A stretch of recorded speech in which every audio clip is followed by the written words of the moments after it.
আমাদের channel soul ফাউন্ডিংয়ে আপনাদের সবাইকে জানাই স্বাগত।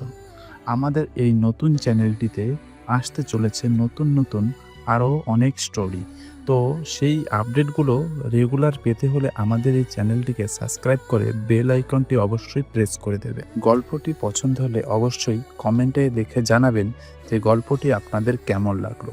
আমাদের চ্যানেলে প্রতিনিয়ত এবং প্রতিদিন একটি করে গল্প আসবে। আপনাদের রেসপন্স ভালো হলে আমরা প্রতিদিন রেগুলার ভিডিও আপলোড করব। ধন্যবাদ। গল্পটা এনজয় করুন। আজকে দিনের শুরুতেই অসীম তালুকদারের মেজাজ খারাপ করার মতো দুটি ঘটনা ঘটে গিয়েছে। এক, তার পোষা 3টে কবুতর খোপ থেকে উধাও। 2, কোথাকার কোন নোংরা একটা বিড়াল এসে তার পায়ে খাঞ্চে দিয়ে গিয়েছে। খুব সকালে বাড়ির পেছনে সুপারি বাগানে বসে খবরের কাগজ পড়ার সময়টিতে দ্বিতীয় কাণ্ডটি ঘটেছে। মুখ থেকে টুটা শব্দ বের না করে বিড়ালের 14 পুরুষকে মনে মনে ধোলাই করে হন্তদন্ত ভঙ্গিতে বাড়িতে ঢুকেছেন অসীম। রাশ ভারী আওয়াজে ডাকছিলেন শাহানাজকে। শাহানাজ বারান্দা থেকে দুর্বল কদমে ছুটে এসে মুখোমুখি দাঁড়ায় স্বামী। টকটকে হলুদ ফর্সা শাহানার মুখটা এক নিমেষে ফ্যাকাশে দেখালো। ভুরু যুগল গুটিয়ে নিয়ে চিন্তিত ভঙ্গিতে বলে উঠল, শান্ত হন, কি হয়েছে? সাউকি কাল সন্ধ্যায় বাড়িতে ঢুকেছে, কসম ওরা কোথাও যায়নি। বিস্ময় বিহ্বল দৃষ্টি মেলে স্ত্রীর মুখটা দেখল অসীম মিনিট খানেক। চট করেই আবার তার লাল পাহাড়ের চূড়ায় ওঠা মেজাজটা নেমে গিয়ে মুখটা সহজ হলো। চোখ ঘুরিয়ে ঘুরিয়ে শান্ত ভঙ্গিতে বেশ কিছুক্ষণ শাহনাজের কাঁচুমাচু মুখটা দেখে ছাড়ল মৃদু শ্বাস। তোমার সুপুত্র ধনদের ব্যাপারে কিছু জানতে চাইনি তো?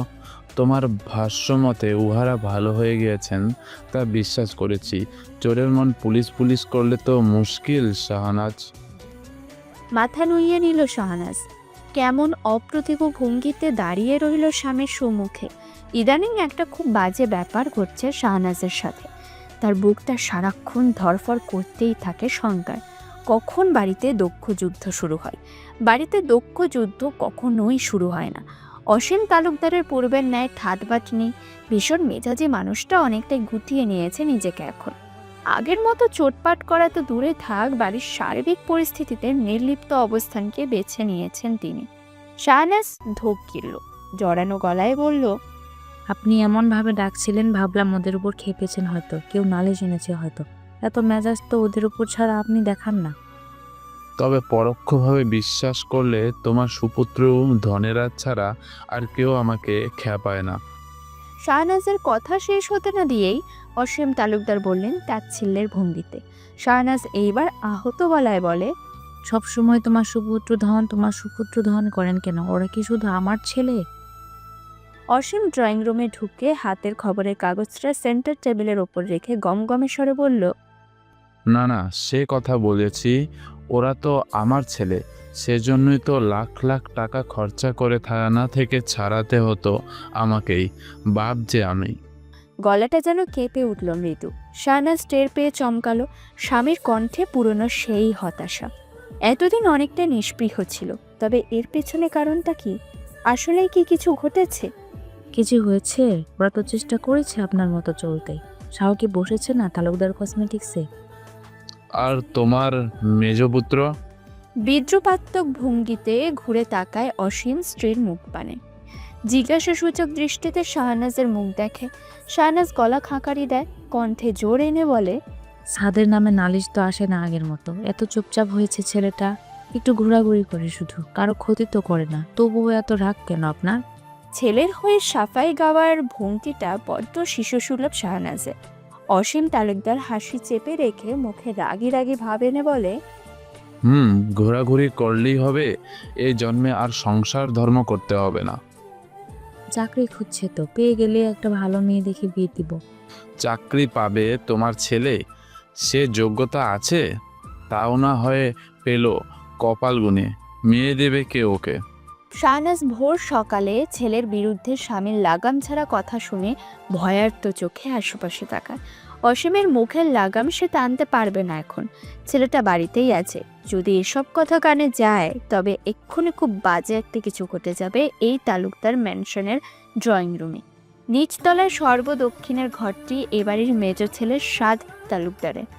শাহনাজ তেরছা চোখে বার কয়েক ওই বন্ধ দরজার দিকে তাকিয়ে স্বামীকে চাপা আওয়াজে বলল চুপ করতে। অসীম থামলেন না, বরং গলার আওয়াজ আরেকটু উঁচিয়ে যেন ওই দক্ষিণ পাশের ঘরের মানুষটাকেই শুনিয়ে বলে যেতে লাগলেন, ওনাকে বলে দিও তালুকদার রাইসে ক্যাশিয়ারের পোস্টটা এখন খালি আছে, 1 তারিখে গিয়ে বসতে। ইন্টারভিউ দিতে হবে না। যে ধারার লেখাপড়া করেছে আজীবন তাতে সাহেবী চাকরি ভুলে যাও। এই ক্যাশিয়ারের পোস্টটাও ঠিক আছে ওনার জন্য। বেতন ফিক্সড 12,000 দেব। বউ নিয়ে 12,000 দারুণ চলতে পারবে। খাওয়া থাকা খরচা তো আমারই আজীবন। শাহনাজের ইচ্ছে করছে মাথা ঠুকতে দেয়ালে। এই লোককে কি করে থামাবে সে? ওদিকে স্বাদ উঠে গেলে তর্ক লেগে যাবে। তবে শাহনাজের কিছুই করতে হয় না। অসীম নিজেই থামলেন সিঁড়ির দিকে দৃষ্টি যেতেই। হাই তুলতে তুলতে নামছে তার ছোট ছেলে। বাদামি রঙের একটা 3/4 প্যান্ট আর ঢিলে ঢালা একটা কালো টি শার্ট পরে চোখ ডলতে ডলতে সিঁড়ির শেষ প্রান্তে এসে দাঁড়িয়ে অসীমকে দেখে ভীষণ চমকে গিয়ে খানিকটা নড়ে উঠল শাহকে। কণ্ঠ চিরে ভারী স্বরে সালাম দিল তৎক্ষণাৎ। অসীম সালামের জবাব দিয়ে মিনিট খানেক ছোট ছেলেকে অবলোকন করে চলে গেল নিজ কক্ষে। শাওকে দাঁড়িয়ে রইল ঠায়, ডান হাতটা আপনা আপনি চলে গেল বুকে। চেপে ধরে দাঁড়িয়ে থেকে মাকে বলল, কিছু হয়েছে? বিড়াল খামচে দিয়েছে। কোথাকার বিড়াল? টিকা দিতে হবে না? নাস্তা ছেড়ে নিয়ে যাস তুই। আমি? অপ্রতিভ ভঙ্গিতে শাওকে বলতেই শাহনাজ শক্ত গলায় বলল, কেন, তোর বাবা তোকে খেয়ে ফেলবে নাকি? একটু একটু করে ফ্রি হবি, না হলে কিভাবে হয় বাবা? বাপ ছেলেরা আজীবন এমন ঠান্ডা যুদ্ধ চালিয়ে গেলে আমি যাব কোথায়? শেষের কথাটা করুণ স্বরে বলে শাহনাজ দীর্ঘশ্বাস ফেলেন। রান্নাঘর থেকে তখন ব্যস্ত পায়ে এগিয়ে আসা আরেক নারী মূর্তি। হাতে তার চায়ের কাপ ভর্তি একটা বিশাল ট্রে। শাওকি ওই মায়াবী মুখটা দেখে স্মিত হেসে নিজের কাপটা তুলে নিয়ে বলে ওঠে, ভাবি, কত সুন্দর করে হাসো তুমি। দেখলে সকালটাই ভালো হয়ে যায়। তোমার শ্বশুরকে বলতে পারো না এমন করে একটু হাসতে? একটু শিখিয়ে দিতে পারো না? নাফিয়া এই বাড়ির বড় বউ, অসীম তালুকদারের বড় ছেলে শাহেদের স্ত্রী। ছোট দেবরের কথায় তার কান মলে দিয়ে বলে, হাসবে, মন মতন একটা সিজিপিএ এনে দে, সে অবশ্যই হাসবে। আর সিজিপিএ ফেল ঠেকানোই মুশকিল হলো। এবার মেজো ভাইয়া যে কি করতো, সারাদিন রাস্তায় ঘোরাঘুরি করেও ফার্স্ট ক্লাস এনে দিত। আসলেই ভাইয়া জিনিয়াস। সে তো তখন পাওয়ার খাটিয়ে এক্সাম হল ফাঁকা করে অন্যটা দেখে লিখতো মেজো ভাইয়া। বারান্দা থেকে ভেসে এলো রিনরিনের তরুণী স্বর। এবারের একমাত্র মেয়ে সেমিন, যে এইবার উচ্চ মাধ্যমিক দিয়েছে। সম্পর্কে অসীমের ভাগ্নি হলেও এতিম মেয়েটিকে শাহানা আর অসীম তালুকদার পেলেছে নিজেদের কন্যা সন্তানের মতো। শাহেদ, সাদ আর শাওকি, 3 ভাইয়ের সবচেয়ে আদর আর স্নেহের মানুষ সেমিন। শাওকি বোনের কথার পিঠে দাঁতে দাঁত চেপে বলে, এসব বলছিস তুই? ওই যে দক্ষিণের ঘরে ঘুমন্ত বাঘের ঘুমটা ভেঙে গেলে তোর এসব কথা শুনে ফেললে কি হবে জানিস? কি আবার হবে? কিছুই হবে না। তা ঠিক, যে আহ্লাদ পাস তুই, তোর তো 7 খুন মাপ। অথচ আমার বেলাতে তোর মামু শিবের তপস্যা ভাঙ্গে, অসীম তালুকদারের বেহুদার রাগ ভাঙ্গে না। সেমিন ফোন নিয়ে বসে পড়ে ড্রয়িং রুমে। শাওকি চা খেতে খেতে বোনকে তেরছা নজরে এক পলক দেখে বলে, কি সারাদিন ফোন নিয়ে পড়ে থাকিস? দে কোনটা আমার কাছে দে। শিমিন ফোনটা শাওকির হাতে তুলে দিয়ে মন খারাপের সুরে বলে, আর কি করব? টুকটাক লেখালেখি করি। আমার ফোন ঘেটে তুমি কিচ্ছু পাবে না। আমি অন্য লেভেলের মেয়ে। শাওকি শিমিনের পাশে বসে হালকা গলায় বলে উঠল, উপন্যাস লিখবি? আচ্ছা, তোর এই উপন্যাসের নায়কের নাম দিবি শাওকি, আর বাবার নাম দিবি অসীম তালুকদার। এবং গল্পে দেখাবি নায়কটা খুব ভীতু, ভীষণ সিরিয়াস টাইপের ভীতু। বাবার সামনে গেলে হাঁটু কাঁপে তার। এজন্য এখনো অবধি একটা প্রেম করে উঠতে পারেনি, কারণ নায়কের বাবার সামনে গিয়ে আব্বা আমি এই মেয়েকেই বিয়ে করব বলে হাঙ্কি পাঙ্কি করার সাহস নেই। ওসব সাদ তালুকদারের সাথে যায়, শাওকি তালুকদার পারে না। শিমিন তিতি বিরক্ত হয়ে বলে উঠল, বড্ড বেশি ভীতু তুমি। ছি। শাওকে হাই তুলে বলে, দেখো না, আমি বুদ্ধিমান এবং সৎ। অযথা প্রেম করে কোনো মেয়ের লাইফ হেল করছি না, কারণ ইহ জন্মেই অসীম তালুকদার আমার আবদার মানবে না, আর আমিও বাবার বিরুদ্ধে যেতে পারবো না। মাঝখান থেকে একটা ইনোসেন্ট মেয়ের অভিশাপ নিয়ে কি লাভ বলতো? এই, তোর তো উচিত তোর ভাইয়ের এহানো সততা নিয়ে গর্ব করা। আচ্ছা, গর্ব করব, কিভাবে করব? তোর মামু মানে অসীম তালুকদারের কাছ থেকে আমার হেলমেটের জন্য কিছু অনুদান এনে দিলেই তোর গর্ব করা হয়ে যাবে। যা যা এনে দে। সেমিন তার লেখালেখিতে অসুবিধা হচ্ছিল দেখে ফোন নিয়ে উঠে চলে যেতে নিলে শাওকে আবার টেনে ধরল ওকে। আরে গল্পের বাকি থিমটা তো শুনে যা। বিরক্তির শ্বাস ফেলে সেমিন অস্ফুট বলে, বলো। লিখবি, নায়কটা পরে বাবার পছন্দের ব্রয়লার মুরগির মতো ফর্সা দেখতে কচি এক মেয়েকে বিয়ে করেছে, বাবার বন্ধুর মেয়ে। আচ্ছা, বাস্তবে তোর মামুর বন্ধুর এমন কোনো মেয়ে আছে? আমার তো মনে পড়ছে না।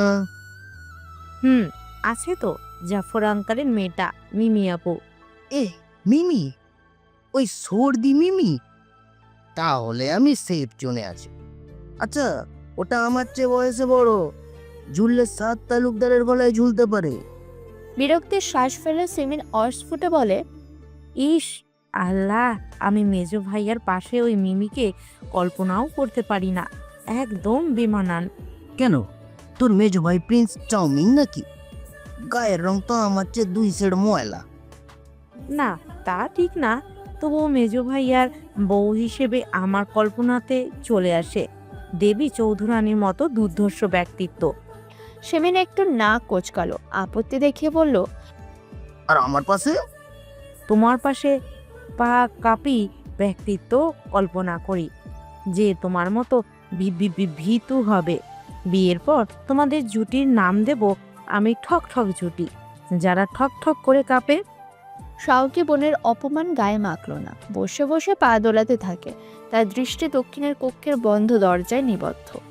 আজ এত দেরি হচ্ছে কেন সে সেটাই বুঝতে পারছে না। গার্লস স্কুলের অ্যাসেম্বলির সময় কি হয়নি? তার কি ফোনে অ্যালার্ম সেট করা নেই? ভাই হিসাবে এখন শাওকের দায়িত্ব কি? ডেকে দেবে ভাইকে? দ্বিধাগ্রস্ত শাওকি। নাফিয়া দরজায় দুবার ধাক্কা দিতেই ওপাশ থেকে ঘুম জড়ানো ভারী গলায় আওয়াজ এলো, কণ্ঠে বিরক্তির সুর। চা লাগবে না ভাবি, রোজ রোজ কত বলবো। নিশ্চুপ হেসে নিল নাফিয়া কতক্ষণ, পরপর বলল, চা নিয়ে আসেনি, বালিশের কাভার আর জানালার পর্দা ধোবো আজ, ওগুলো খুলে নিতে এসেছি। আর বলছি যে সকাল কিন্তু 7:30 প্রায়, গার্লস স্কুলের অ্যাসেম্বলি কিন্তু শুরু হয়ে গিয়েছে। নাফিয়া বলে শেষ করতে পারল না বাক্যটা। ঘুম ঘুম খোলাটে চোখ দুটো মেলে যায় তৎক্ষণাৎ। গাঢ় বাদামি একজোড়া চোখ সিলিংয়ের প্যানের দিকে মিনিটখানেক ভাবলেশীনভাবে চেয়ে থেকে বন্ধ করে নেয় পুনর্বার। দৃষ্টিপাতে থালার মতো গোলাকৃতির একটা কাঁদো কাঁদো মুখ, সেই মুখটাতে দুটো বড় বড় চোখ আছে, সেই চোখে আছে চোরা দৃষ্টি। চোরের মতো লুকিয়ে তাকায় যে, ঠিক চোরের মতো। বাইরে নাফিয়া আবার কড়া নেড়ে ওঠে। কি হলো? 7:13 কিন্তু, আর 17 মিনিট।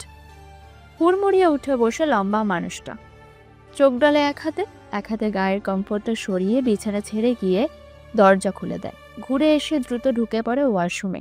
দাঁত ব্রাশ করে নেয় অতি দ্রুত গায়ের কোচকানো সাদা টি শার্টটা খুলে পরে নেয় একটা শার্ট। গলার কাছের বোতামটা অবধি যত্ন সহকারে লাগিয়ে পুরোপুরি ভোল পাল্টে চুলে ব্রাশ ছোঁয়ায়।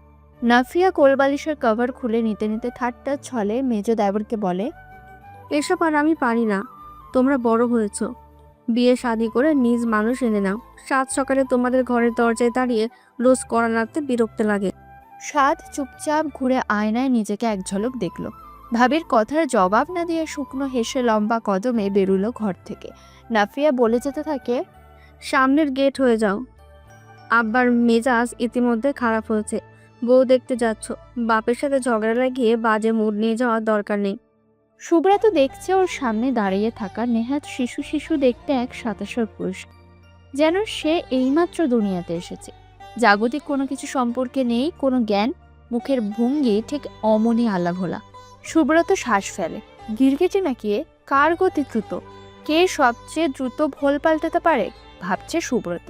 ওমর সিগারেটে বেশ আয়েশ করে একটা টান দিতে গিয়েও দিতে পারল না। ওর পাশে সহজ ভঙ্গিতে দাঁড়িয়ে থাকা এতক্ষণের ব্যক্তিটা কেমন কঠোর হাতে ঝটকা মেরে সিগারেটটা নিচে ফেললো, পরপর পায়ের জুতো দিয়ে পিষল ওটা। বাকিদের কৌতূহলী দৃষ্টি স্বাদ আর ওমরের দিকে নিবদ্ধ। ঢোক গিলছে ওমর। তার আগেই স্বাদ বেশ ঠান্ডা গলায় বলে, বলছিলাম এই টাইমে সিগারেট ভরাবি না। ওমর ইতস্তত করে, হাতের তালু ঘষে বলে, মানে তারা তো আসেনি, 5 মিনিটে টানা হয়ে যেত। ওরা গন্ধ পাবে। সকাল সকাল আমার বন্ধুরা কারো বিরক্তর কারণ হোক আমি চাই না, বিশেষ করে ওর বিরক্তির কারণ হোক আমি চাই না। নিলয় হেয়ালি করে উঠল, আরে ধুর, আজকাল এই মেয়েগুলো উল্টো সিগারেট পছন্দ করে। তুই চাপ নিস না, ভাবি মাইন্ড। শেষের কথাগুলো কণ্ঠেই রয়ে যায় ওর। সুব্রত মুখ চেপে ধরে নিলয়ে। ওমর টান টান হয়ে দাঁড়ায়। প্রত্যেকে নিজের স্থানে সতর্ক ভঙ্গিতে দাঁড়িয়ে রয়। শুধু নির্লিপ্ত স্বাদ চুপচাপ তাকিয়ে আছে বঙ্গবন্ধু সড়কের ও মাথায়। অদূর হতে এক ঝাঁক ষোড়শী বরগুনা বালিকা উচ্চ বিদ্যালয়ের সবুজ সাদা ইউনিফর্ম আর দুপাশে বিনুনি দুলিয়ে কিচিরমিচির কলরব তুলে মুখোমুখি এগিয়ে আসছে। স্বাদের দৃষ্টি স্থির সব থেকে মাঝখানের ব্যক্তিটাতে। আর যার দুপাশের মেয়েগুলো হাসতে হাসতে ভেঙে পড়লেও সে ধীর কদমে এগুচ্ছে, শরীর ভর্তি সমুদ্র সমান সংকোচ নেই।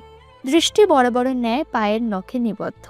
দুপাশে ওর হেসে কুটে ভেঙে যাওয়া মেয়ে দুটো যখন ঠাট্টার ছলে কোনোই দিয়ে গুঁতো মারল ওকে, তবুও চোখ দুটো তুলল না, বড়জোর পাতলা ঠোঁট দুটো বাঁকে সামান্য হাসল।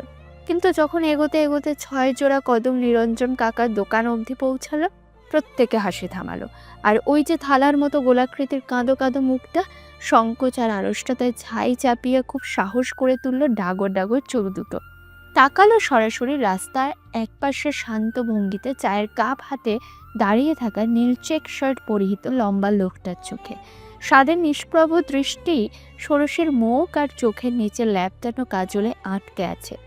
গার্লস স্কুলের পিয়ন সাদেক কাকা খুব জোরে বেল পেটাতে শুরু করলো। তখনই অ্যাসেম্বলি শুরু হয়ে গিয়েছে।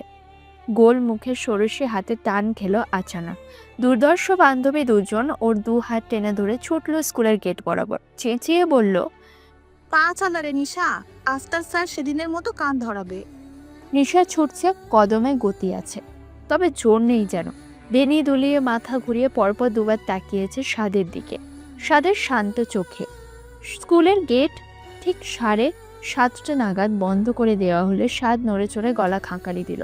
নিরঞ্জন কাকা আরও 1 কাপ চা বানিয়ে এগিয়ে দেন। সুব্রত হঠাৎ কণ্ঠে রাশভারে বিরক্তি নিয়ে বলে ওঠে, it's a matter of get বিরক্ত। ওই মেয়ে ফ্যাল করে তাকায়, তুইও তাকাবি বলেই রোজ সকালে এখানে আসিস। আই এম শিওর ওই মেয়ে তোকে হার্ডলি পছন্দ করে। বয়সে বড় কোনো মেয়ে হলে বুঝতে পারতাম না, তবে এ তো বোকা বোকা শিশু, তাই এক্সপ্রেশন দেখে বুঝে ফেলেছি। তুইও মেয়েকে পছন্দ করিস, খুব পছন্দ না? তোর পছন্দের লিস্টে খুব বাজেভাবে ফেসে গিয়েছে ওই আলাভোলা মেয়েটা।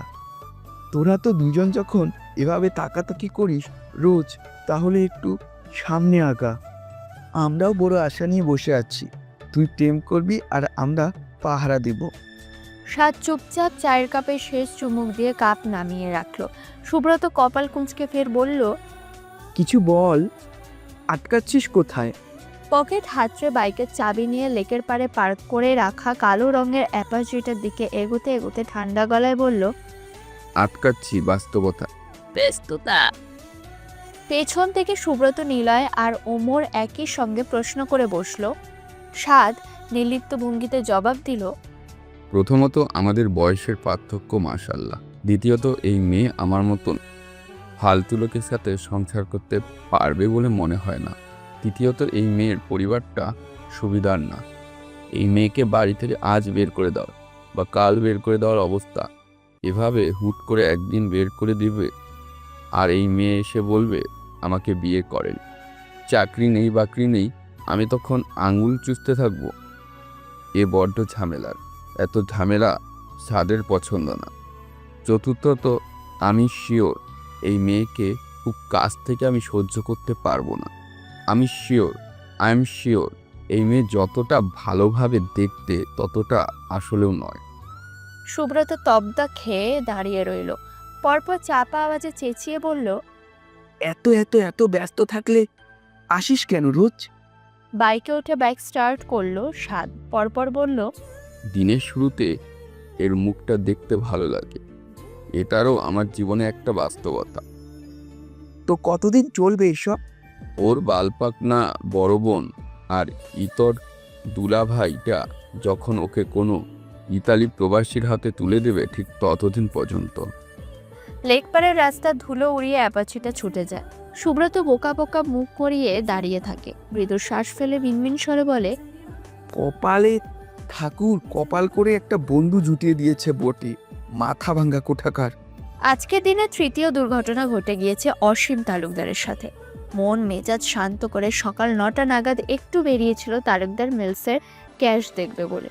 গেটে পা রাখতে আর পারল না। প্রধান গেটে মেসার্স তালুকদার অ্যান্ড সন্স লেখা মস্ত বড় সাইনবোর্ডটা হুট করে খুলে পড়েছে ঠিক পায়ের উপর। ভাগ্য ঘুরে মাথা বেঁচেছে, তবে পায়ের অবস্থা বেগতিক। তালুকদার কসমেটিক্স থেকে খবর পেয়ে ছুটে এসেছে শাওকি। ভয়ে ভয়ে বাবার সামনে দাঁড়িয়ে বলেছে, আবু, হসপিটালে গেলে ভালো হয় না? দাঁতে দাঁত চেপে কাতরাচ্ছিলেন অসীম। বললেন, না, ভালো হয় না। আমাকে তো এখন আমার শ্বশুর বাড়িতে নিয়ে গেল ভালো হয়। যাবে তোমার নানু বাড়ি আব্বা? যাও, আল মদিনা মিষ্টান্ন ভাণ্ডার থেকে 5 কেজি মিষ্টান্ন কিনে আনো। তবে আবু খেপে যাচ্ছেন কেন? তুমি আহাম্মকের মতো কথা বলে যাচ্ছ কেন? কোথায় ধরে হসপিটালে নিয়ে যাবে তা না, একজন বিশ্ব নিদর্শন জন্ম দিয়েছি আমি, আরেকজন তো সারাদিনই উধাও। মেজো ভাইকে কল করবো? না থাক বাপ, আর দরকার নেই। তুমি নিয়ে যাও হসপিটালে, নিয়ে গিয়ে আমাকে উদ্ধার করো। শাওকি এসে বাবার হাত ধরল, নিজের কাঁধে বাবার হাতটা রেখে উঠে দাঁড়ালো। একটু যেন আবেগপ্রবণ হলো শাওকি। আজ বহুকাল পরে আবার আব্বুর পায়ে ব্যথার ছুতোয় আব্বুকে ছুঁতে পারল। শেষ ছুঁয়েছিল গতবার ঈদের নামাজের পর কোলাকুলি করতে গিয়ে। কালো রঙের ক্রস বেল্টটা জলপাই রঙের কামিজের ওপর আড়াআড়ি রাখলো সে।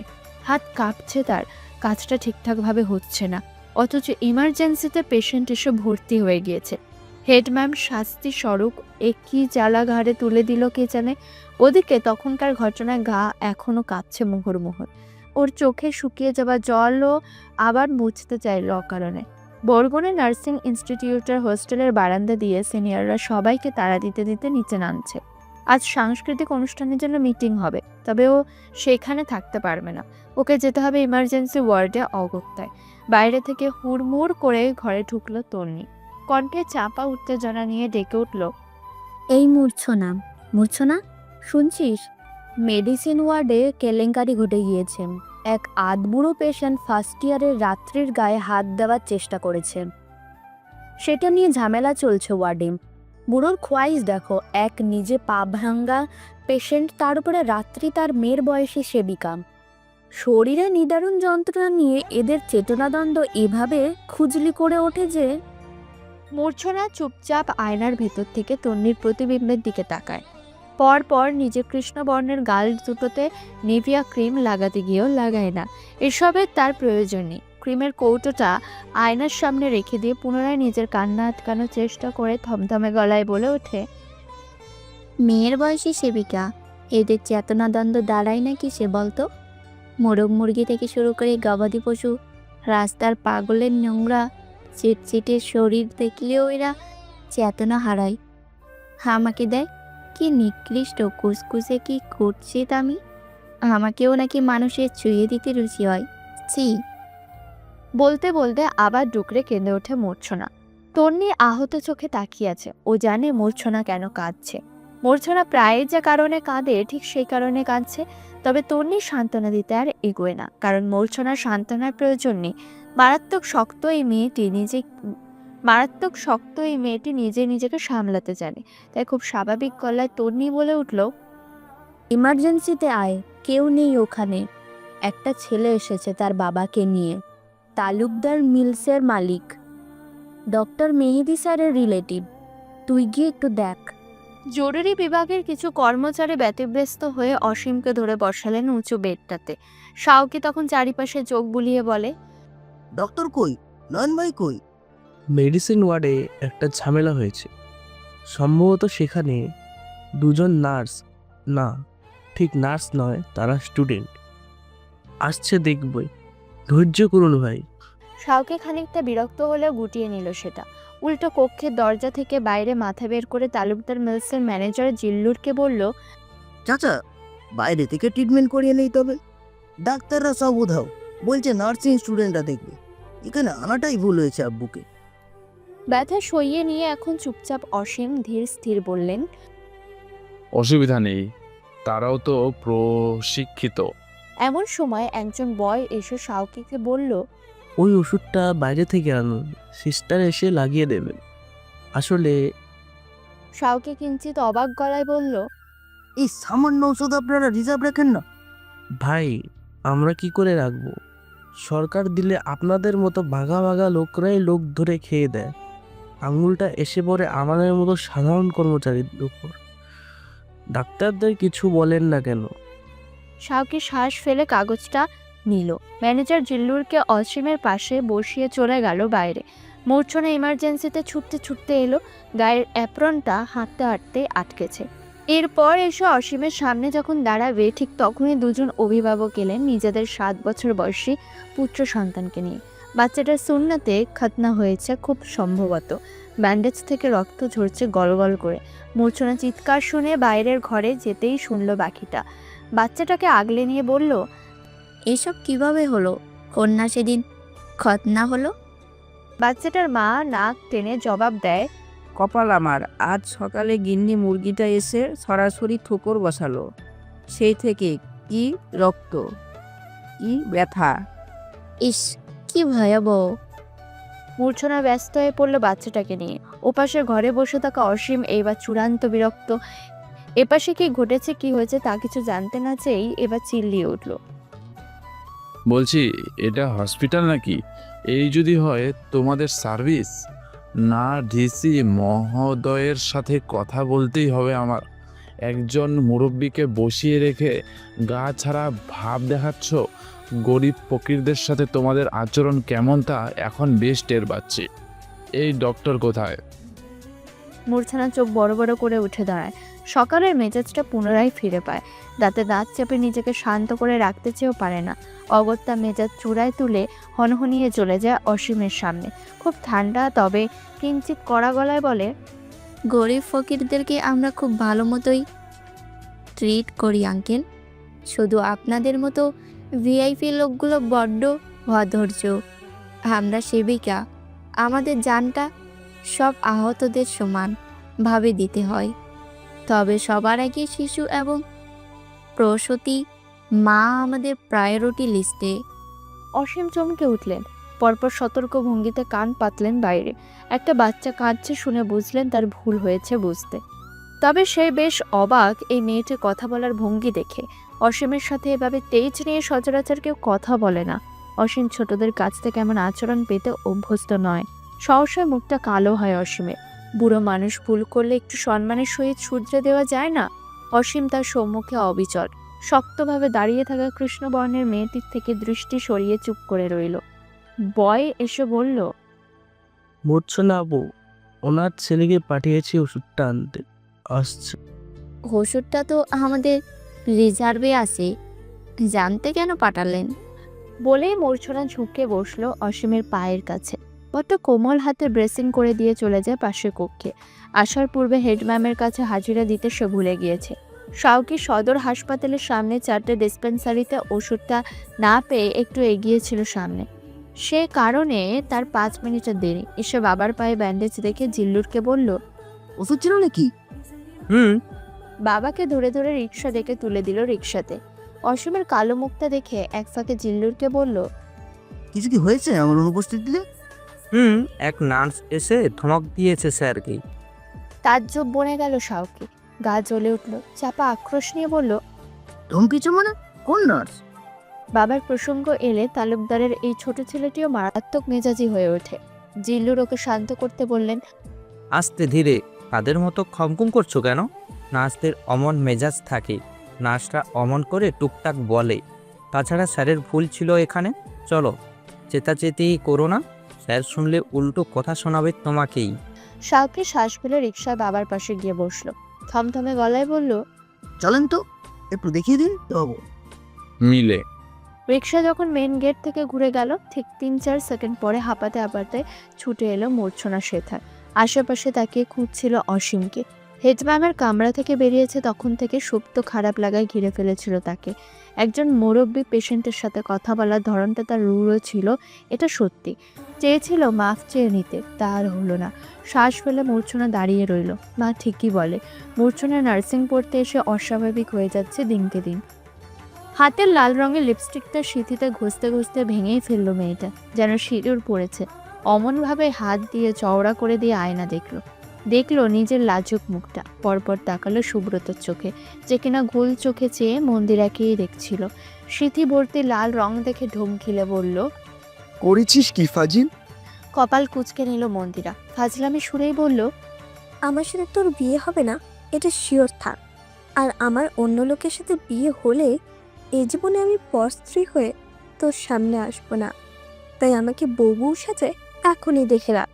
সুব্রত পকেট হাতড়ে টিস্যু পেপার বের করে ব্যতিব্যস্ত হয়ে মুছতে লাগলো মন্দিরের সিঁথি। ধমকে বলল, এসব কাকিমার চোখে পড়লে আজ আবার মার খাবি তুই, ছাগল। আরে রাখ না, একটু মার না হয় খেলাম। সুন্দর লাগছে না আমাকে? সুব্রত ব্যাকুল হাতে ওর সিঁথি মুছে দিতে দিতে কোমল স্বরে বলল, খুব সুন্দর লাগছে। তবে এটা বোঝ ভাই, বিয়ের পর তোকে আমি মাসে 30 কেজি সিঁদুর কিনে দিব। তুই প্রতিদিন 2 বেলা 1 কেজি সিঁথিতে লাগাবি। স্নানের আগে আধা কেজি আর স্নানের পরে আধা কেজি। স্টাফ কোয়ার্টার দিঘির পাড়ের বটতলাটা বড্ড নিরিবিলি এখন। সুব্রত মন্দিরের পাশ ঘেঁষে বসে ঘেটে যাওয়া সিঁথি দেখে ওর দু চোখ ভরে। এই বদ্ধ পাগল মেয়েটিকে সে হারাতে ইচ্ছুক নয় কোনোভাবেই। সাদ সহ বাকিরা বেশ দূরে বসে দিঘিতে ঢিল ছোড়ার প্রতিযোগিতা করছিল এতক্ষণ। এখন নেই, তবে আচমকা সাদের কল পেয়ে সুব্রতর ঘোর কেটে গেলেই কলটা রিসিভ করে। ওপাশে সাদের শান্ত স্বর, উঠে যা, বিজন কর্মকার আসছে। মন্দিরাকে মাথায় ওন্না টেনে নাক বরাবর হাঁটতে বল। বাইক নিয়ে আমি দিস্তির বাসার সামনে দাঁড়াচ্ছি। বিজনের নামটা শুনে অন্তরাত্মা কাঁপল সুব্রত। মন্দিরা 3 ভাইকে সে ভয় পায়, ততটা জমেও নেই ভয়। লাফিয়ে উঠে দাঁড়াতে মন্দিরা বলল, এই কি হয়েছে? তুই ঘরে যা, ওন্না টান, হেঁটে যা সোজা, রিক্সা নিয়ে বাড়ি যা। কিন্তু কেন? বলেই হালকা করে মাথাটা ঘুরিয়ে নিতে নিজের বড় ভাইকে কোয়ার্টার এরিয়া থেকে আসতে দেখে মন্দিরা ঠাকুর বলে মুখটা ঢেকে নিল অন্যায়। পরপর ভ্যানিটি ব্যাগ তুলে ছুটল বিপরীত দিকে। সুব্রত আর দেরি করল না, সেও ঘুরে পা বাড়ায় কালীবাড়ি রোডে উঠবে বলে। বিজন কর্মকার দাঁড়িয়ে পড়ল আচমকা। বরগুনের স্বর্ণ ব্যবসায়ীদের মধ্যে বড্ড সফল তার পরিবার। সুব্রতর বাবাও একজন স্বর্ণকার। সেই আদিকাল থেকে 2 স্বর্ণকার পরিবারের মাঝে কোন্দল। কেউ কারো ছায়া মারাতে ইচ্ছুক না। একবার মন্দিরা সুব্রতর সাথে হেসে হেসে কথা বলেছে শুনে বোনকে মেরেছিল বেশ। এখানে এসেছিল একটা কাজে। দূর থেকে সুব্রতকে দেখে কিছুটা এগোতে নিজের বোনের মতো কাউকে দেখে খুব কৌতূহলে পা থেমেছিল তার। মন্দিরাকে আর ধরতে পারলেন না, তবে কৌতূহল যে দমিয়ে রাখা দেয়। সুব্রতকে ওভাবে পালাতে দেখে পিছু নিল ওর। সুব্রত টের পেয়ে শ্বাস ফেলল। এ তো মহা মুশকিল হলো। বিরক্ত হয়ে পালাতে চেয়ে ঢুকে পড়ল কালীবাড়ি মন্দিরে। আজ সেখানে মোটামুটি ভিড়। মহিলাদের ডিঙিয়ে ভেতরে যেতে পারছিল না। গেটের সামনে দাঁড়িয়ে প্রণাম জোরে গেয়ে উঠল, দুর্গে দুর্গে দুর্গতি নাশিনী মহিষাসুর মর্দিনী জয় মা দুর্গে। আচমকা টের পেল কেউ হঠাৎ কাঁধ চেপে ধরল ওর। আতকে উঠে চেঁচাতে সাদ মুখ চেপে ধরে বলল, বিজন বেটা, সার্কিট হাউসের রাস্তা ধরেছে, চাপ নিস না। আর তুই কালী মন্দিরে এসে দুগ্গা দুগ্গা করছিস কেন? ঢোক গিলে নিয়ে সুব্রত জবাব দেয়, নার্ভাসনেস। সাদ দেখে বন্ধুকে, ঘুরে সামনে অগ্রসর হতে হতে বলে, মন্দিরাকে রিক্সায় তুলে দিয়ে এলাম, আর এত নার্ভাস হলে প্রেম করতে গেছিস কেন? কি করব বল, সবার যে তোর মতন বাস্তব জ্ঞান থাকে না। একটু ঘুরল সাদ, কপাল কুঁচকে বলল, এই তুই হাত চাইবি মন্দিরার? বলেই দাঁড় করিয়ে রাখার বাইকে উঠে বসে। সুব্রত ওর পেছনে বসতে বসতে বলে, আমার হয়ে তোরা চেয়ে দিবি? ছোটবেলা থেকে তোদের পেলে পুষে বড় করেছি না আমি? সাদ হেসে বাইক স্টার্ট করে। সুব্রত এখন ফুরফুরে মেজাজে বন্ধুকে চেপে ধরে থাকে। ও ভুল নয়, পেলে পুষে বড় না করলেও আত্মা দিয়ে সুব্রত পেলেছে বন্ধুত্ব। দুজন ভিন্ন ধর্মের হলেও বন্ধুত্ব থেকেছে অম্লান। ছোটবেলার একটা সামান্য ঘটনা। সুব্রতদের বাড়িতে সত্যনারায়ণ পুজো হচ্ছিল সেদিন। সাদ গিয়েছিল খেলতে। সুব্রত ঠাকুমা চিৎকার করে সুব্রতকে ধমকেছে। আজ বাড়িতে পুজো আর তুই উঠানে গরু খোর ঢোকালি একটা। রেগে মেগে সুব্রত ঠাকুমার হাতে খামচি দিয়ে সাদকে জড়িয়ে ধরে বলেছে, তোমাদের পুজো তো এই ঠাকুর ঘরে, ওদের বাড়িতেও উঠানটা আমার আর সাদের। আমি তো ওদের নামাজ ঘরে ঢুকি না। সেই বন্ধুত্ব দুবারের উঠান থেকে স্কুল পেরিয়ে কলেজ পেরিয়ে বাইকে বাইকে ঘুরছে শহরময়। গার্লস, স্কুলে যাবি এখন? সুব্রত জানতে চায়। সাদ নিশ্চুপ। অবশ্য ধরেছে গার্লস স্কুলের পথটাই, তবে বেশি দূর আর যেতে পারল না। মাঝপথে থামতে হলো রাস্তা আটকে দাঁড়িয়ে থাকা 8-10টা বাইক দেখে, যেন ওরা ইচ্ছে করে এমনটা করেছে। সাদ ভীষণ শান্ত। দলপতিকে বলল, কিছু কি চাই আমার থেকে? দলপতি তার ছেলের হাসি এসে রাস্তা ছেড়ে দিতে দিতে বলে উঠল, পুরো শহরে টই টই করে ঘুরে বেড়ানো ছাড়া আর কিছু থাকলো না রে সাদ। ভাই বলছে তোর অবস্থা ঝিমানো মুরগি হয়েছে, ওটা দেখতেই দাঁড়িয়েছিলাম। সাদ কিছু পল চুপ থেকে সহজ গলায় বলল, আর তোর ভাইকে দেখলে আমার কি মনে হয় জানিস? কি? ওই প্রবাদটা মনে পড়ে, ধন নাই বন্দুক কাঁধে, চাল নাই সুয়াসের রাধে, সামনে থেকে সর। এই দুপুরবেলা থানার ঝামেলাতে যেতে চাচ্ছি না মারামারি করে, আমার কাজ আছে। দলপতির হিংস্র মুখটা আরো কালো হলো। দাঁতে দাঁত চেপে রাস্তা ছাড়তে সাদ বাইকের স্পিড বাড়িয়ে সরে গেল। পেছনে ফেলে গেল আক্রোশে টইটুম্বুর কিছু দৃষ্টি। খানিক বাদে সাদের ফোনে কল এলো শাওকে। অসীমের পায়ে ব্যথা পাওয়ার খবরটি পেল সবেমাত্র। তালুকদার মিলসের গেটের বাইরে বাইকটা দাঁড় করিয়ে ত্রস্ত পায়ে সাদ ঢুকলো ভেতরে। তবে ওর লম্বা কদম গুটিয়ে এলো মিনিট খানিক পরে। অসীম তালুকদার বসে আছেন একটি চেয়ারে। ভিডিও কলে কথা বলছিলেন বড় ছেলের সাথে। তার পাশে দাঁড়িয়ে আছে শাওকে। সাদ বাবার সম্মুখে গিয়ে অবিচল দাঁড়িয়ে রয়। ততক্ষণে অসীম হাতের ফোনটা থেকে দৃষ্টি সরিয়ে মেজো ছেলের মুখ দেখে। পরপর ভুরু জোগাড় গুটিয়ে সাদের শার্টের গলার কাছে বোতামটা দেখে। এ তো ভদ্রবেশ, এ নিশ্চয়ই তার সামনে আসবে বলে ভোল পাল্টে এসেছে। মনে মনে ধরেই নেন অসীম। ব্যথা কি বেশি আব্বু? সাদের কণ্ঠে অবচলিত ভাবটা বজায় থাকে। অসীম চোখ নামিয়ে গলা খাঁকড়ে দিয়ে বলে, না, এখন একটু কম, পেইন কিলার দিয়েছি। সাদ আশেপাশে তাকায়। মিলের সকল কর্মচারী চারিপাশ হতে উঁকি মেরে দেখছে ওকে, যেন এলিয়েন সাদ। বিষয়টা চূড়ান্ত বিরক্তি এনে দেয় সাদের মনে। ম্যানেজার জিল্লুর দিকে তাকিয়ে গম গম করে বলে, সাইনবোর্ডটা 4 মাস আগে না নামাতে বলে গিয়েছিলে? ম্যানেজার জিল্লুর আমতামতা করতে থাকলে সাদ এক কাজ করে বসলো। পড়ে থাকা মরচে ধরা সাইনবোর্ডটা তুলে পুনরায় আছাড় মেরে বিধ্বস্ত করে শান্ত গলায় বলল, তুহিন, মাল্টিমিডিয়া থেকে লোক আসবে, ডিজিটাল বোর্ড থাকবে এখানে। অসীম তালুকদার ছেলের কাণ্ড দেখলেন চুপচাপ। কি শান্ত, কি সভ্য, অথচ আস্ত এক প্রলয়। বলে উঠলেন, এটা ভাঙার কি হলো এভাবে? রাখাও তো কিছু নেই। সাইনবোর্ডটা যদি মানুষ হতো? তবে সেই সাহসই করতো না সাদের বাপের উপর পড়ার। তুমি জানো, তোমার এই অভ্যাস যতদিন না বদলাবে ততদিন কিছুই ভালো হবে না। সব কিছুতেই এই অতিরিক্ত স্বভাবটা। সাদ জবাব দিল না বাবাকে। নির্লিপ্ত ভঙ্গিতে শাওকের দিকে তাকিয়ে বলে, দুপুরে খেতে যাব না, মা অথবা ভাবিকে বলে দিস, তাদের ফোন পাচ্ছি না। বলে সাইনবোর্ডটাকে আবার একটা লাথি মেরে রাস্তা থেকে সরিয়ে বাইরে নামলো। অসীম তালুকদার চুপচাপ দেখতে লাগলেন ছেলেকে। ফোনটা লাগাতার বেজে চলেছে। রান্নাঘরে ভীষণ ব্যস্ত নাফিয়া ভেজা দুহাত শাড়ির আঁচলে মোছা ফোনটা নিয়ে মিষ্টি করে হাসল।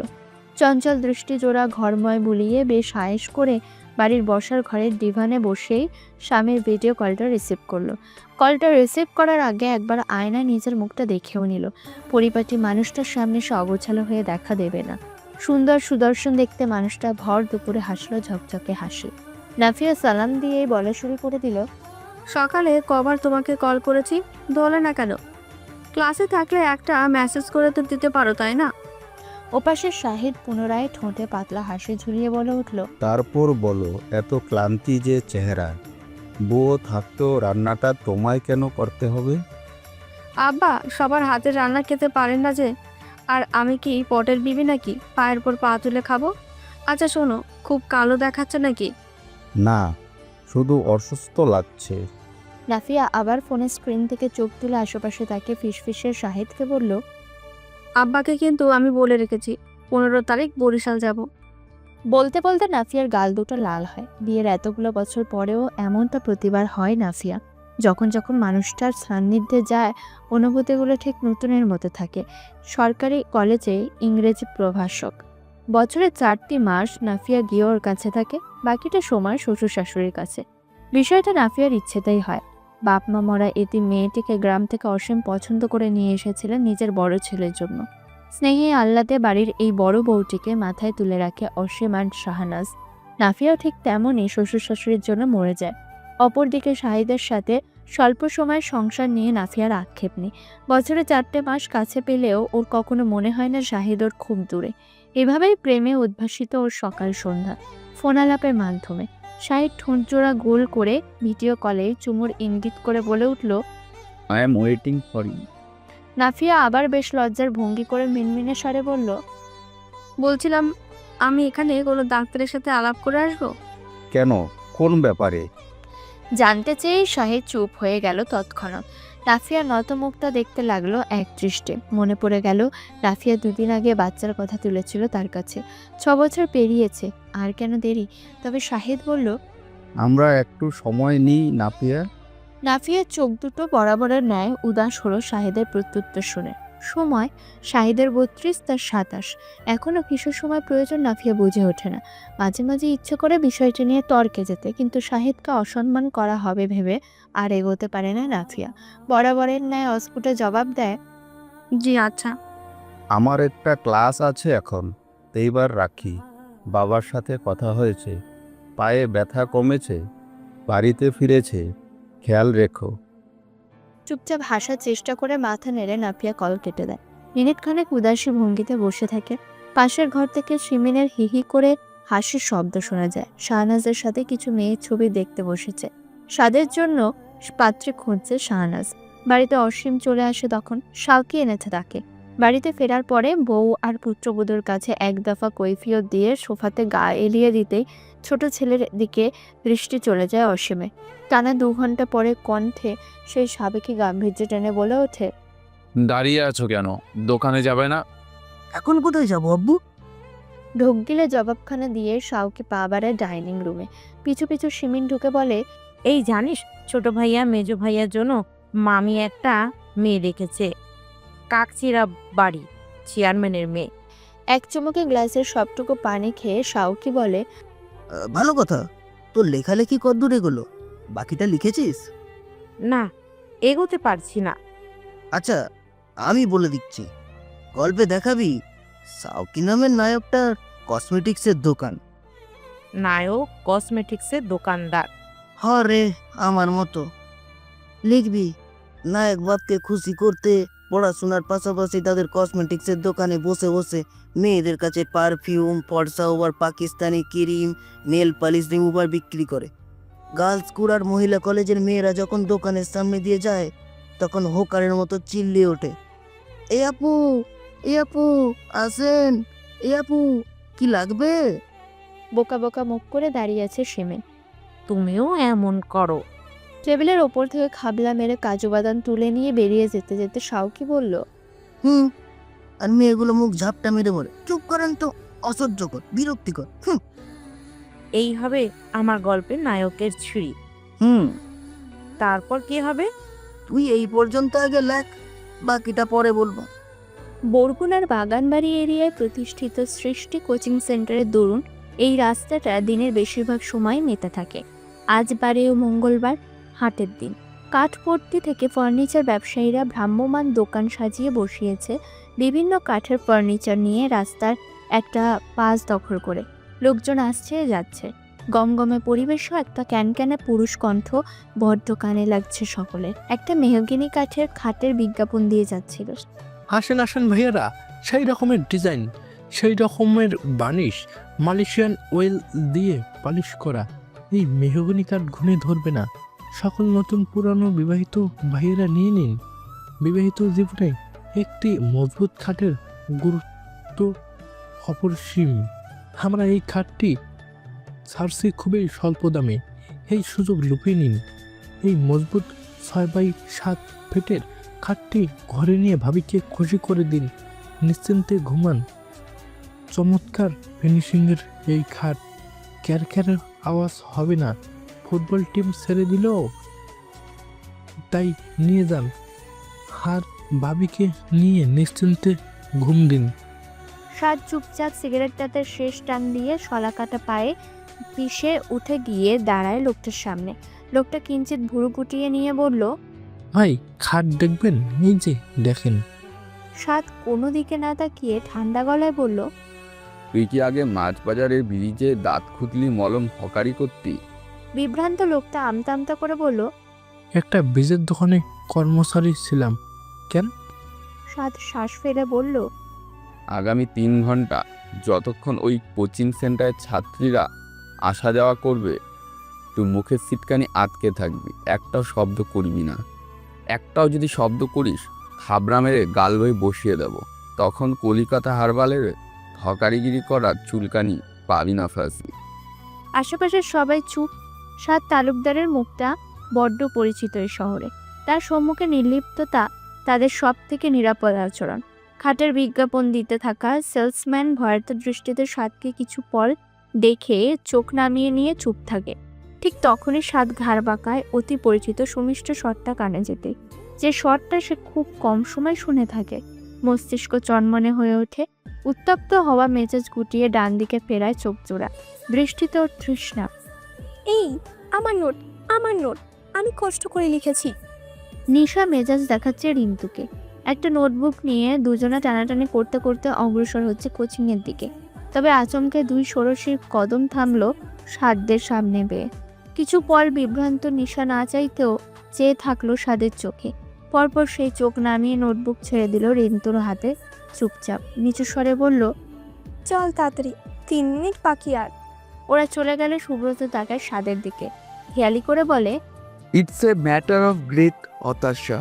বাচ্চা মেয়েটা বড্ডই ইচ্ছে হয় তোর সামনে দাঁড়িয়ে তোকে দেখতে কিছু সময়। তুই সাহস সুযোগ দিস না, তাই তাই ভয়ে ওভাবে ছুটাছুটি করে। আচ্ছা চল। সাদ নড়ে না। বাইকে হেলান দিয়ে দাঁড়িয়ে কপালে তুলে রাখা সানগ্লাসটা ঠিক করে তাকিয়ে তাকে সৃষ্টি কোচিং সেন্টারের বারান্দায়। কিরে যাবি না? ওকে মৃদু ধাক্কা দেয় সুব্রত। সাদ মাথা নেড়ে না বলতে অবাক গলায় বলল, কেন? আজ থাকবো। উৎসব নামের ছেলেটা গিটার নিয়ে আসবে লেকের সন্ধ্যায়। ওই ছেলেটার গান শুনে দাঁড়িয়ে সবার সাথে সাথে ওকেও তখন দেখবো। সহজ স্বীকারোক্তি দিয়ে আবার একটা সিগারেট ধরাতে সুব্রত বলে ওঠে, তুই ওই মেয়ের জন্য সারাদিন রাস্তায় থাকবি আজ? এটাও কি তোর জীবনের বাস্তবতা রে? সাদ জবাব না দিয়ে সিগারেটের ধোঁয়া ছেড়ে দিয়ে পেছনে তাকায়। খাটের সেলসম্যান লোকটা এখন প্রায় ফিসফিসে কাস্টমার ডাকছে। এই ভাই, মেগুনি কাঠের মজবুত খাটটি, 10 বছরের গ্যারান্টি, নিয়ে যান।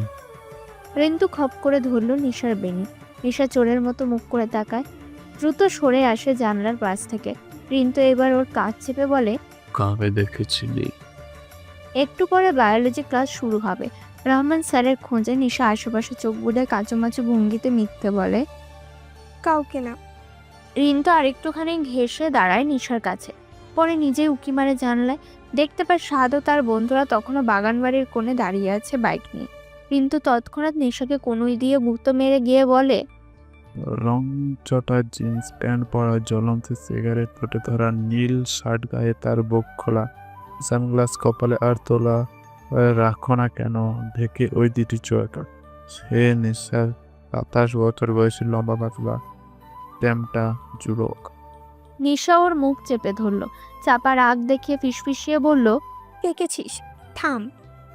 রিন্তু কপাল কুঁচকে নিশার হাত সরিয়ে ওর মাথায় গাঁটটা মেরে বলল, আমি বললেই ডেকেছি, আর তুই এত বড় একটা লোককে লুকিয়ে লুকিয়ে সব সময় দেখিস, তুই পাকিসনি?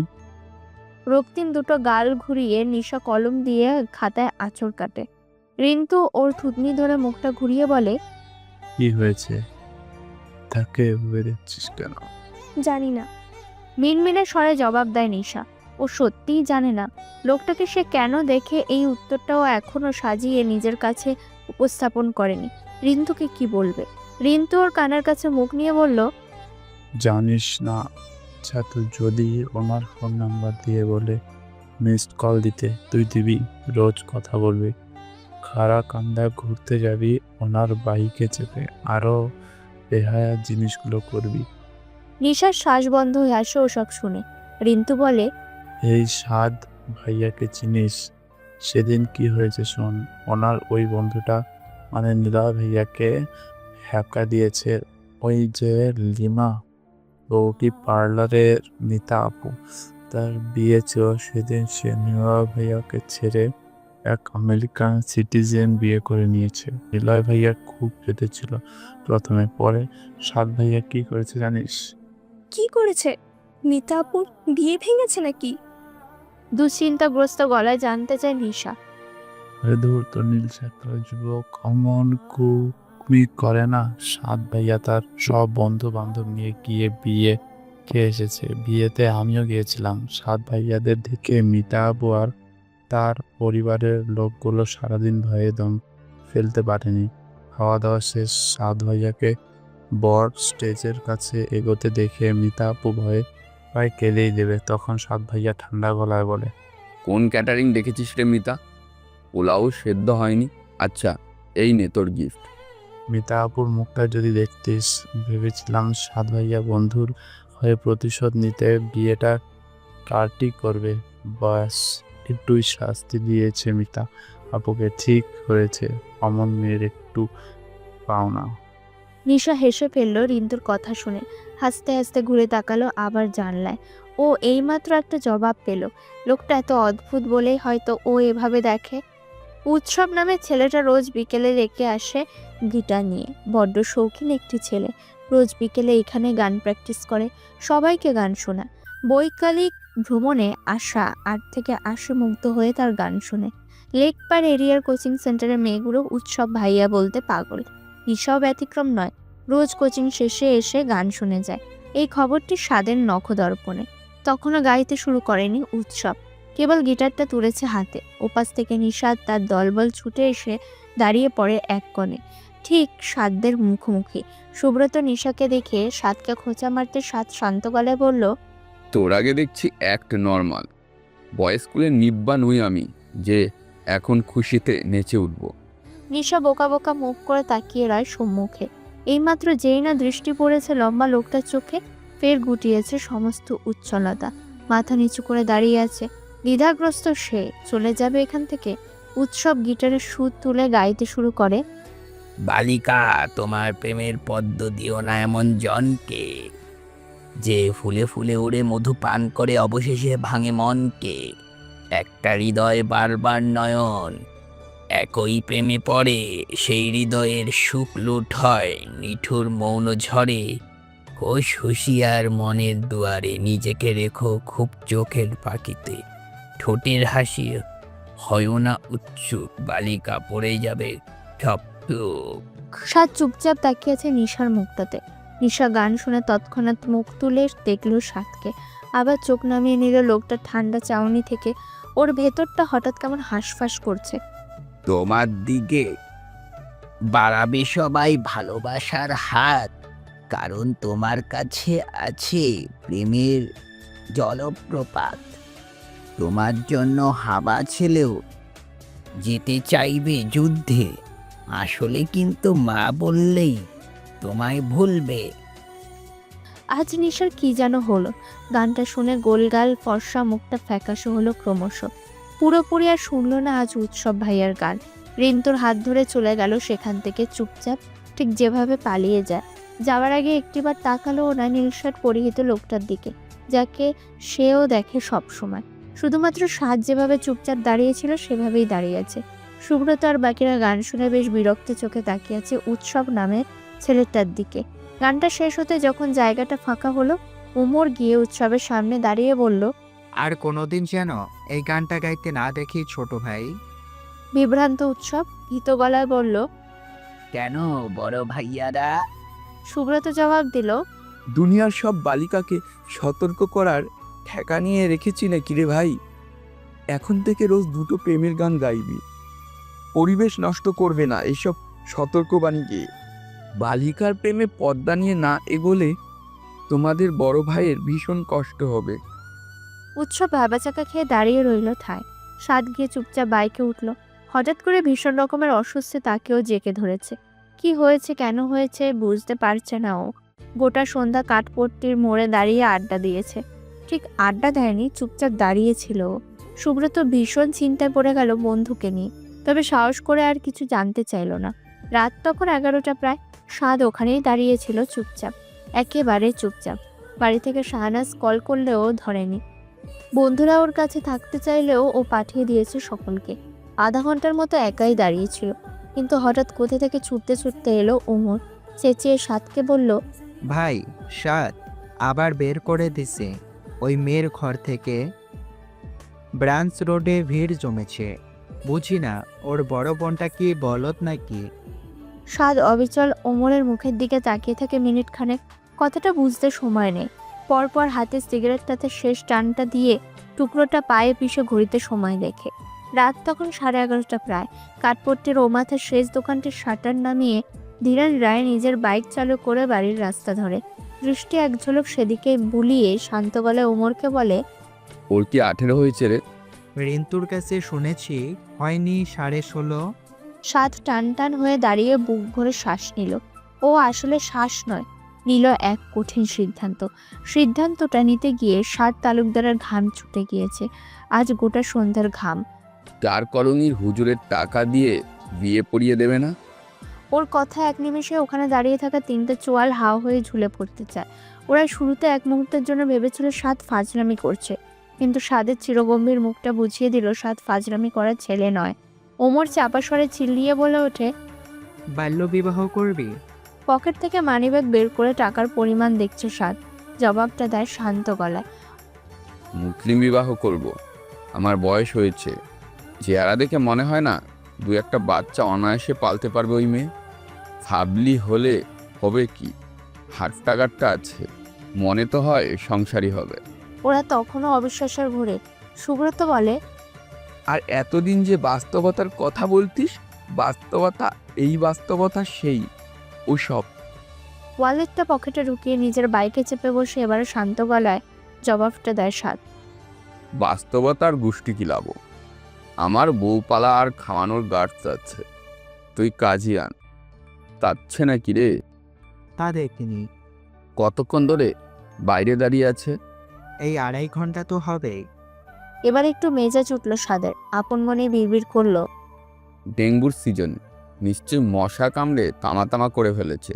যদি এমন কিছু না হয়, ওর বোন দুলাভাইকে আমি চিবিয়ে খাবো দেখিস, তাও লবণ ছাড়া। আশেপাশের বাড়ি থেকে উকি মারছিল সকলে। পাশে 2 ঘর থেকে আওয়াজ এসেছিল যদিও। এই নিশা, আমাদের ঘরে আয়। রিমা আর জামাইয়ের মাথা ঠান্ডা হলে ও ঘরে যাস। নিশা যায়নি, হাতের ব্যাগটা নিয়ে চুপচাপ দাঁড়িয়ে আছে। চোখের পানি শুকিয়ে লেপটা আছে ফর্সা দুটো গালে। দাঁড়িয়ে দাঁড়িয়ে ঠিকই মশার কামড় খেয়েছে। ব্রাঞ্চ রোডের 425 নাম্বারের বাড়িটা এখন নিশ্চুপ। ঝগড়া কি থেমেছে? হাড়ি পাতিল ভাঙার শব্দ আসছে না আর। আচ্ছা, নিশা এখন কি করবে? ও বেহার মতো ঘরে ঢুকে যাবে? কেউ তো ডাকতে এলো না। রাত বাড়ে, কমে ব্রাঞ্চ রোডের ভিড়। এতক্ষণ দাঁড়িয়ে দাঁড়িয়ে তামাশা দেখতে থাকা মানুষগুলোর ঘুম পাচ্ছে, তাই চলে যাচ্ছে।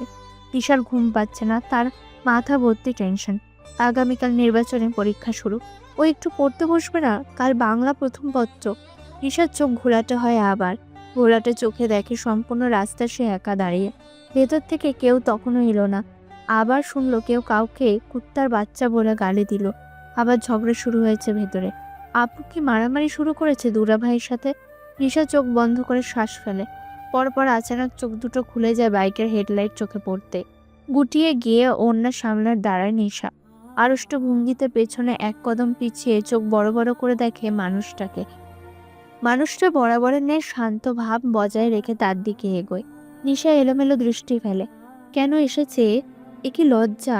এই মানুষটার সামনে সে এতটা লজ্জায় পড়তে চায়নি। এ যদি জানে নিশাকে ঘর থেকে বের করে দিয়েছে, তবে নিশার জন্য সেটা লজ্জারই বটে। সাদ গিয়ে চুপচাপ নিশার ঠিক সামনে দাঁড়িয়ে একবার উঁচু হয়ে উকি দেয় 425 নাম্বার বাড়ির ভেতর। বাড়ির ভেতরটা ঝগড়া তখন তুঙ্গে। সাদ এইবার রাখলো নিশার ভেজা ভেজা চোখ দুটোতে তার গাঢ় দুটো চোখ এবং বেশ শান্ত স্বরে বলল, আমাকে কি বিয়ে করবা? আজ সাতকে দেখলাম, ভীষণ ভাব তার, ভিতর একটা বলে কিনা আপনাকে দেখলে ওর মনে হয় ধন নেই, বন্দুক কান্দে, চাইলো নাই, শোয়া সে রান্দে। তুহিনের হড়বড়িয়ে বলা কথাগুলো কর্ণগোচর হতেই মিনহাজের চোখ দুটো আপনা আপনি মেলে যায়। জেলা যুবলীগের অফিসের তালা বাইরে থেকে লাগিয়ে দিয়ে ভেতরে আরাম করছিল এত রাতে। ঠিক আরাম নয়, এই অফিসে তার এই গভীর রাতে থাকার উদ্দেশ্যটা ভিন্ন। যুবলীগের এই দোতলা অফিসে দিনের বেলা যুব সমাজের সেবা হলেও রাতে যুবতী ধরে এনে প্রায়শই অনৈতিক কার্যকলাপ ঘটানো হয়। অবশ্য মেয়ে লোক স্বেচ্ছায় আসে। কক্ষে মিনহাজ একা আপাতত। নিচতলায় দলীয় সদস্য দুজন পাহারারত। মিনহাজ চোখ ডলে নেয় দু হাতে। এত ঘুম পাচ্ছে তার। রাগিনী বলে মেয়েটাকে আজ আসতে নিষেধ করে দেবে নাকি, সেটাই ঠিক হবে। ঘুমের জ্বালায় তুহিনের কুচকুচে কালো থোবড়াটা অবধি ঘোলাটে লাগছে। হাই তোলে মিনহাজ। তুহিন কিঞ্চিত অপ্রস্তুত গলায় বলে, কপি করে দেবো ভাই? না, বাড়িতে যাব। তো কি বলেছিলি? হুম। অস্ফুট একটা গালি দিয়ে উঠল মিনহাজ তৎক্ষণাৎ। পরপর গলা খাকারি দিয়ে বলে, সাদ এই কথা বলেছে। ওর কাহিনী বল, নজর রাখতে বলেছি। ওর ফোনটা একটু বাগিয়ে এনে দিতে এখন অবধি পারলি না তোরা? ভাই ওইটা সাত, চাইবো আর ফোন দিয়ে দেবে, চিন্তাই করব, সেই উপায়ও নেই। ধরা পড়লে জুতে পিটবে জানোয়ারটা, তবুও চেষ্টা এসি। মিনহাজ বেশ চিন্তিত মুখ করে চেয়ারে হেলান দেয়। পরপর বলে, আজকাল শুনি একটা মেয়ের পেছনে ঘরে কোথায় কোথায় গিয়ে দাঁড়িয়ে থাকে। এই ব্যাপারে কিছু জানিস? হ্যাঁ, ওই যে ব্যাকের রুবেল আছে না, তার শালি, ক্লাস 10-এ পড়ে, গার্ল স্কুল, ওকে সম্ভবত পছন্দ করে। আচ্ছা আচ্ছা, ক্লাস 10-এ পড়ে, বেশ করছি। অবাকের সুর মিনহাজের গলায়। পরপর ঠোঁট জোড়া বাক্যে শয়তানি হাসি দিয়ে তুহিনকে বলল, একটুই দেখাস তো কেমন মেয়েটা, একটু দেখাবো। আমার আবার সাদের সব কিছু পছন্দ হয়ে যায়। ওর রুচি তো বেশ ভালো। 4-2-5 নাম্বার বাড়িটির ভেতরকার পরিবেশ শান্ত এখন। ঝগড়া থেমেছে। বাড়ির কর্তা লুঙ্গির গিট্টুতে এক দফা খুলে পরপর বেশ শক্ত করে আটকে গায়ে টি শার্ট ঝাড়তে ঝাড়তে দোতলায় ওঠে। রিমা বসে আছে মেঝোতে, কাঁদছে সে। মেঝোতে ছড়িয়ে পড়ে থাকা বাসন কোসনগুলো সেভাবেই পড়ে আছে। শরীরের রাগ কমছে না তার। রিমার এমন হয়, যখন রাগ ওঠে তখন ইচ্ছা করে খুন করে ফেলতে কাউকে, একেবারে জবাই। এই ভয়াবহ স্বভাবটা ফেরাতে বরিশাল গিয়ে মানসিক ডাক্তার অবধি দেখিয়েছে সে, কোনো কাজ হয়নি। এই ব্যাধি রিমাকে আজীবন বয়ে নিয়ে যেতে হবে, এই রিমা জানে। প্রতিবার ভুক্তভোগী হবে আদরের বোনটা, যার দুনিয়ায় রিমা ছাড়া কেউ নেই। প্রতিবার ঝগড়ার কেন্দ্রবিন্দু হয় নিশা। রিমার স্বামী রুবেল, যাকে রিমা ভালোবেসে বিয়ে করেছিল, বোনকে কাছে রাখবে এই শর্তে বিয়েতে পা বাড়িয়েছিল। বিয়ের পর রুবেল তার কথা রাখেনি। মা বোনের কুমন্ত্রণায় কিছুদিন পরপর প্রসঙ্গ তোলে নিশাকে, যার তার কাছে বিয়ে দিয়ে দেবে। যদিও নিশার ভরণ পোষণ রিমাই দেয়, ব্যাংকের বেশ ভালো অবস্থানে রয়েছে রিমা, কিন্তু রুবেলের বিষয়টি পছন্দ নয় মোটেই। প্রথম প্রথম ইনিয়ে বিনিয়ে বললেও যখন যখন নিশার বড় বড় খরচা প্রয়োজন পড়ে তখন তখন বাড়িতে এক দফা ঝগড়া হয়ে যায়। রিমা নিজের মেজাজ হারিয়ে স্বামীকে কথা শোনায়। রুবেলের আক্রোশ বাড়ে নিশার উপর। সুযোগ খোঁজে কখন নিশার টুটি চেপে ধরে শায়েস্তা করবে। আজ লেগেছিল নিশার ফর্ম ফিল আপের টাকা আর জামা কাপড়ের খরচা নিয়ে। রুবেলের একটি বোন নিশার বয়সী, তাকে রুবেল দু হাতে দিলেও রিমা দেওয়াটা নিতে পারে না সে। রিমা নিশার নানুবাড়ি থেকে পাওয়া সিকি পরিমাণ জমি বেচে কেন নিশার খরচা চালানো হয় না, বারবার সেই প্রসঙ্গ তোলে রুবেল। আজ যেন রিমা সহ্যসীমা ছাড়িয়ে গিয়েছিল সবটা। প্রতিবার এমনটি করে সে, মেজাজ হারিয়ে শেষটা আদরের বোনটিকে বের করে দেয় বাড়ি থেকে। চিল্লিয়ে পাড়া মাথায় করে শুনিয়ে দেয় রুবেলের ছোট লোকপনার কথা। বহুবার এই নির্মম কাজটি করে রিমা পরে অনুশোচনায় দম বের করে কাঁদে। গায়ে জ্বলন না কমলেও চোখের পানি মুছে এবার ওঠে রিমা। বুকটা হাঁসফাঁস করছে বোনের দুশ্চিন্তা। আবার কিভাবে বোনের সামনে গিয়ে দাঁড়াবে সে চিন্তায় মাথা ছিঁড়ে যাচ্ছে। কাল মেয়েটার পরীক্ষা। রুবেলকে ছোট লোক সাজাতে আজ এভাবে মেয়েটাকে ঘর থেকে বের করে দেওয়া উচিত হয়নি রিমার। ওনার কোণে চোখ মুছে এবার বেশ আক্রোশ নিয়ে তাকায় ভেতরের কক্ষের বন্ধ দরজায়। শ্বাস ফেলে রিগিমিগি দিয়ে বলে, আর ছেলেটা না থাকলে তোর মতো ছোট লোককে ছাড়তে 2 মিনিট ভাবতাম না আমি। রুবেল টিভির ভলিউম বাড়িয়ে দেয়। রিমা গটগট করে বাড়ি থেকে বেরিয়ে সোজা নামে উঠানে। এবার কণ্ঠে বেশ দরদ ঢেলে ডেকে ওঠে নিশাকে। নিশুমণি, নিশুমনি ঘরে আসলো না? খাওনি নেই মেন গেটের সামনে। এতক্ষণে রিমার মেজাজ পড়ে গিয়ে মাথাটা স্বাভাবিক হয়।